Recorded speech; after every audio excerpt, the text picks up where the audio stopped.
పశ్చిమ గోదావరి జిల్లా నర్సాపురం కోనసీమ మధ్యలో గల వశిష్ఠ గోదావరి వారధి నిర్మాణం స్థానికుల చిరకాల స్వప్నంగా మారింది.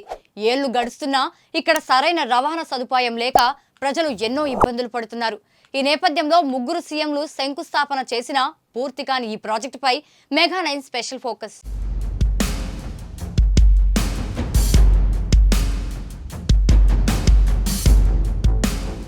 పశ్చిమ గోదావరి జిల్లా నర్సాపురంలో వశిష్ఠ గోదావరి వారధి ఈ ప్రాంత ప్రజలకు కలగానే మిగిలిపోతోంది. కోనసీమ జిల్లా సకినేటిపల్లి నుండి పశ్చిమ గోదావరి జిల్లా నర్సాపురానికి నిత్యం వేలాది మంది ప్రజలు ప్రాణాలు గుప్పెట్లో పెట్టుకుని ప్రయాణిస్తూ ఉంటారు. ఇప్పటికే ఈ వారధి కోసం 3 సార్లు ముగ్గురు ముఖ్యమంత్రులు శంకుస్థాపన చేశారు. దివంగత ముఖ్యమంత్రి ఎన్టీఆర్, అలాగే దివంగత వైఎస్ రాజశేఖర్ రెడ్డి, ఆ తరువాత చంద్రబాబు నాయుడు. కానీ శంకుస్థాపన రాళ్లకే పరిమితమైంది ఈ వారధి.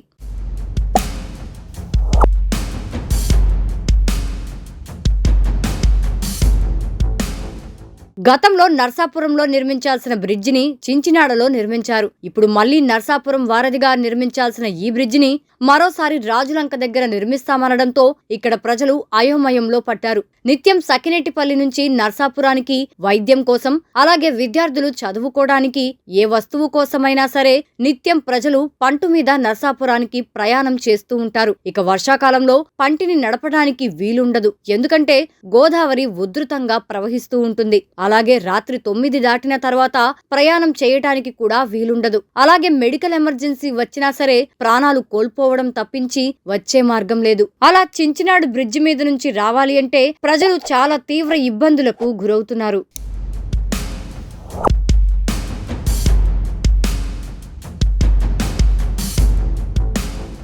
దీంతో ఇప్పటికైనా అధికారులు, ప్రజాప్రతినిధులు, ప్రభుత్వాలు నర్సాపురానికి 6 కిలోమీటర్ల దూరంలో ఉన్న రాజులంక కాకుండా నర్సాపురంలో బ్రిడ్జిని నిర్మించాలని నర్సాపురం ప్రజలు వేడుకుంటున్నారు. దశాబ్దాల తరబడి తాము ఎదుర్కొంటున్న సమస్యకు శాశ్వత పరిష్కారం చూపాలని కూటమి ప్రభుత్వాన్ని వేడుకుంటున్నారు. ఉభయ గోదావరి జిల్లాలను ఐక్యం చేస్తూ దాదాపుగా కొన్ని దశాబ్దాలుగా ఈ వశిష్ఠ గోదావరి పైన నీటి ప్రయాణాన్ని తగ్గించి ఈ వారధిగా వశిష్ఠ వారధి నిర్మాణం చేయాలని ఈ ఉభయ గోదావరి జిల్లా ప్రజలు దాదాపుగా 40 దశాబ్దాలుగా ఎదురు చూస్తున్నారు.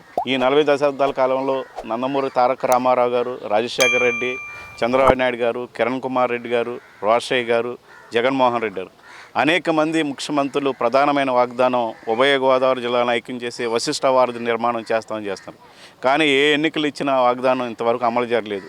గత దశాబ్దాలుగా ఈ వశిష్ఠ గోదావరి మీద వంతెన నిర్మించడానికి కేవలం రాజకీయ నాయకులే కారణం అనేసి ఈ సందర్భంగా తెలియజేయాలి.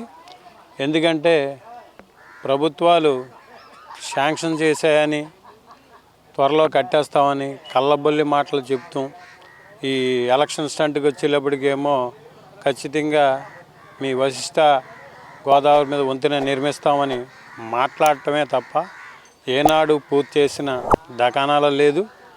ఈ శిలాపలకాలు చూస్తుంటే వాళ్ళకు కూడా సిగ్గులేదో ఏంటో తెలియదు. కానీ శిలాపలకాలు అయితే మాత్రం ఒక 2-3 పర్యాయాలు శిలాపలకాల్లో వేయటం జరిగింది. ఒకసారి ఎన్టీ రామారావు గారి ప్రభుత్వంలో ఒకసారి శిలాపలకం వేశారు. ఆ తర్వాత రాజశేఖర రెడ్డి సీఎంగా ఉన్నప్పుడు శిలాపలకాలు వేశారే తప్ప ఏనాడు ఈ వశిష్ఠ వంతెనని పూర్తి చేద్దామని చిత్తశుద్ధి లేని ఈ నాయకులకి ఇప్పుడైనా కనువిప్పి కలిగి ఇప్పుడు జనసేన, బీజేపీ, తెలుగుదేశం పార్టీ ఉమ్మడిగా మరి నగ్గడం జరిగింది. వీళ్ళ హయాంలో అయినా జరుగుతుందని మేము ఆశిస్తున్నాం. నర్సాపురం వారధి, ఇది నర్సాపురం వారధి కలగానే మిగిలిపోయింది.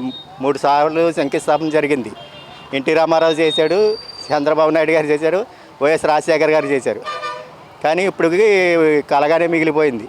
ఇప్పుడు కానీ ఈ ప్రభుత్వంలో చంద్రబాబు గారి హయాంలో బ్రిడ్జి అవుతుందని కలగా చూస్తున్నాం.